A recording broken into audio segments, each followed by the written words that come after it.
جس کے ماننے والے ہزاروں کی تعداد میں امریکہ میں موجود ہیں، ہزاروں نہیں لاکھوں کی تعداد میں ہزاروں علماء کرام ہیں جو ویسٹرن کنٹریز میں فکر غزہ کو عام کر رہے ہیں۔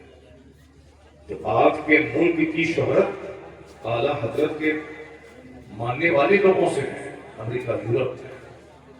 اس کا مطلب ہے کہ بھارت رتن کا ایوارڈ اگر دیا جانا چاہیے نوکران وعدے کے ساتھ تو اعلیٰ حضرت فاضل بریلوی کی شادی کرا، مگر چونکہ ادھر توجہ نہیں ہے لوگوں کی اور ہمارے لوگوں نے کوششیں نہیں کی، اس لیے اس طرح کے ایوارڈ اعلیٰ حضرت کے حصے میں نہیں آیا۔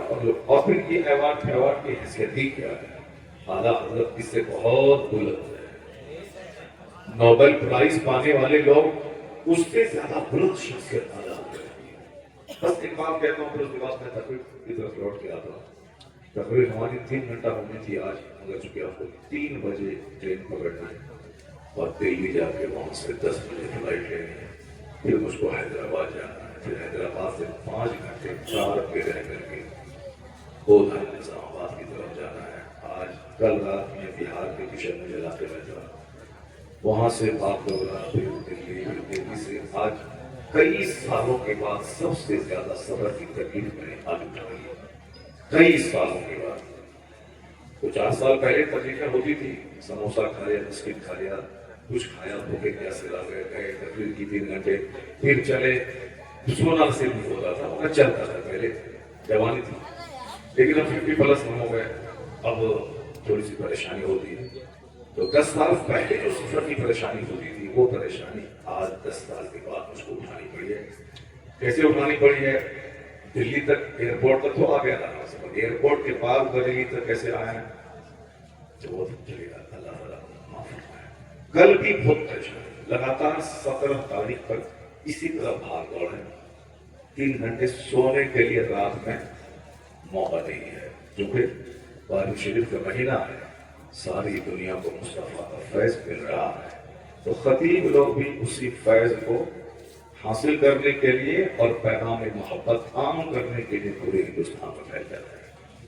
ایک سیزن ہے، ایسا سیزن ہے، موسم بہار ربیع الاول ہے، سیزن آف اسپرنگ، بہار کا موسم ہے، مصطفیٰ کی صدقے میں سب کو برکتیں مل رہی ہیں، سارے لوگ فیضیاب ہو رہے ہیں۔ تو اس لیے میں آج 3 گھنٹے نہیں بولوں گا، بس 1 گھنٹے یا 1 گھنٹے سے کچھ کم، کیونکہ نکلنا بھی ہے، 1.25 گھنٹے میں پہنچنا بھی بریلی بات ٹرین ہوتی پڑ گئی۔ بس ایک بات میں کہتا ہوں کہ آپ سے بات چھڑ گئی اعلیٰ حضرت کی، تو ایک سیدھی سمپل ساری بات ہے، علمی، تحقیقی، معلوماتی، انفارمیٹو، ایجوکیٹو، شیکشنک، وہ ساری باتیں اپنی جگہ رہتی ہیں، لیکن ایک عام فہم بات میں آپ سے کہتا ہوں۔ آج سے 40 سال پہلے جب میں پڑھتا تھا تو اس وقت لوگ کہتے تھے کہ 12 وفات، کیونکہ بارہ شریف کا مہینہ، عید میلاد النبی کا جشن لوگ سب منا رہے ہیں، تو ہم لوگ عید میلاد النبی نہیں جانتے تھے، کیا جانتے تھے؟ 12 وفات، 12 وفات ہے، 12 وفات۔ وہابیوں نے خوب ہنگامہ کیا تھا، 12 وفات، یعنی 12 ربیع الاول کو حضور کی وفات ہوئی ہے، حضور پردہ فرمائے۔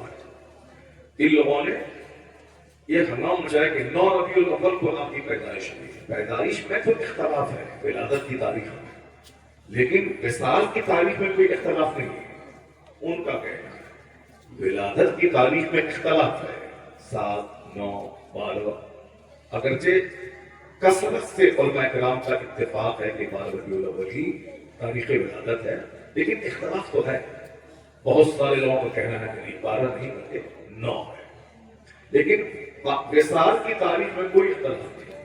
اپنے بیگانے سارے لوگ کہتے ہیں کہ 12 ربیع الاول کو آقا علیہ السلام کا وصال ہوا، اور ہمارا مسلک اہل سنت یہ فالوور کا عقیدہ ہے کہ 12 ربیع الاول تاریخ ولادت بھی ہے اور تاریخ وصال بھی ہے۔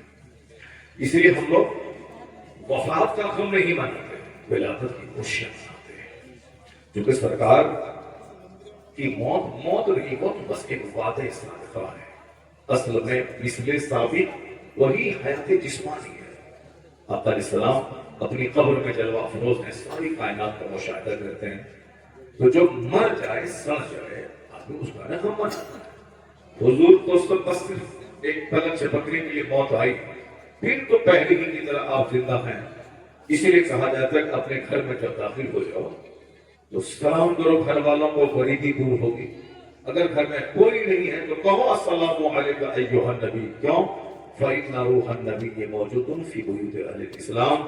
اس لیے کہ حضور کی روح ہر مسلمان کے گھر میں موجود ہوتی ہے. آپ نے بے شک تو کہہ دیا، سبحان اللہ تو کہہ دیا.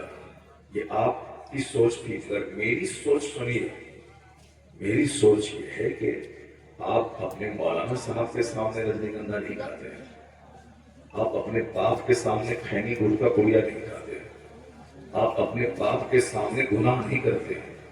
لیکن جب آپ کو وشواس ہے کہ میرے گھر میں نبی کی روح موجود ہے، پھر نبی کے سامنے 12 گھنٹے ٹیلی ویژن کی اسکرین پہ کیا گڑبڑ دیکھتے رہتے ہیں، کیا گڑبڑ دیکھتے رہتے ہیں، کیا انسٹاگرام اور فیس بک پہ کیا کرتے رہتے ہیں.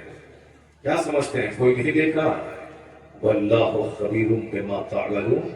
جو کچھ آپ کر رہے ہیں اللہ کو خبر ہے. اور پھر عقیدہ اہل سنت کے مطابق مصطفیٰ کی روح گھر میں ہے تو مصطفیٰ بھی دیکھ رہے ہیں کہ تم کیا کر رہا ہے. تو حیا اور شرم کا تقاضا یہی ہے کہ ہر مسلمان اپنے گھر سے ٹیلی ویژن کو ہٹا دے. اگر ٹیلی ویژن اگر ہے بھی اس کے حمایتی نہیں ہے. ہم تو ہمارا گھر دیہات میں ہے، 50 لاکھ کا، شہر میں ہے 1 کروڑ کا گھر، اور اس میں 15-20 کمرے ہیں، 4 منزلہ مکان ہے. ایک روم میں بھی ایک ٹیلی ویژن نہیں ملے گا.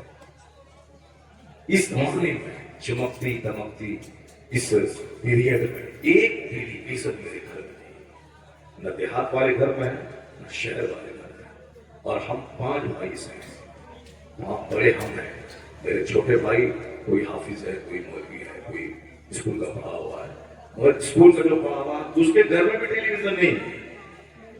یہ بالکل پرفیکٹ بات ہے، سچی بات. آپ بتا سکتے ہیں کہ آپ کہتے ہیں کہ ٹیلی ویژن کے بغیر کون جیے گا اس زمانے میں؟ کیا مولانا صاحب پرانی باتیں آپ کر رہے ہیں؟ میں جی رہا ہوں، میرے بھائی 5 جی رہے ہیں، وہ سب جی رہے ہیں. آپ بولیں گے کہ بطال کا جہیز کے بغیر شادی کیسے ہوگی؟ میں اپنے باپ کی نیابت کا حق ادا کرتے ہوئے کئی بھائیوں کی شادی میں نے کرائی، کسی سے ایک پیسے کا ڈیمانڈ نہیں کیا. اس زمانے میں 50 سال پہلے کی بات ہوئی. اس زمانے میں ہمارے سارے بھائی بائک سے چل رہے ہیں، ہمارے گھر کی خواتین کار سے چل رہی ہیں، لیکن وہ کار کسی نے دیا نہیں ہے. وہ کار غوث اعظم کا تحفہ ہے. جہیز میں نہیں لیا ہوں، ایک بائک تک نہیں لیا ہوں، چاروں بھائی میں کسی کو نہیں لے لیا ہوں. اس زمانے میں کون چلے گا؟ اس زمانے میں کون عمل کرے گا؟ اس زمانے میں چلنے والے لوگ چلتے ہیں، عمل کرنے والے لوگ عمل کرتے ہیں. آپ بولتے ہیں کہ رجنی گندھا کھائے بغیر کون رہے گا، گٹکا کھائے بغیر کون رہے گا، شدھ پلس کھائے بغیر کون رہے گا. آپ اگر عادت کے غلام ہیں تو کیا مطلب سارے لوگ عادت کے غلام ہیں؟ ایک مولانا صاحب میرے ساتھ میں آج پہ تو ہم ایئرپورٹ پر آتے ہوئے 4 جگہوں پہ کار روک کر کے وہ رجنی گندھا کا پوریا کھولنے کے لیے جاؤ، یہ بڑا والا وہاں ہے کہ نہیں ہے، حضرت یہاں نہیں ہے، چلو آگے. پھر آگے گاڑی روکی ہے، وہ بڑا والا، چھوٹا والا دیکھنا، وہ بڑا والا ہم کو نام معلوم نہیں ہے. 4 بار گاڑی روکی اور پورا راستہ وہ کھاتے ہوئے آئے. پلین پر چڑھنے سے پہلے گئے وہاں صاف ہو گیا، پھر بیٹھ گئے. ہم بھی تو ساتھ میں ہیں، ہم بھی تو رہتے ہیں. ایک گندھا نہیں جانتے، ایک بھٹکا نہیں جانتے، ایک بھوٹا نہیں جانتے، ایک پان نہیں جانتے. ایسا نہیں کہ 50 سال پہلے کے آدمی ہم ہیں، 50 سال پہلے پیسہ نہیں تھا تو نہیں کھاتے تھے. نہیں، آج کے زمانے میں کوئی رجنی گندھا نہیں، کوئی بھٹکا نہیں، کوئی شدھ پلس نہیں، کوئی پان نہیں. جب ہم بھی اس زمانے میں رہ رہے ہیں، چاہنے والا اگر چاہ لے تو کوئی بھاری بات نہیں ہے. عادت کے غلام مت بنے، اپنی خواہشات کو دبا کے رکھیں، خواہشات کے غلام نہیں بنے. بندہ جب نیک بننا چاہتا ہے تو حدیث میں آیا ہے کہ تم 1 قدم بڑھاؤ، اللہ کی رحمتیں 10 قدم تمہارے استقبال کریں. تم اللہ کی طرف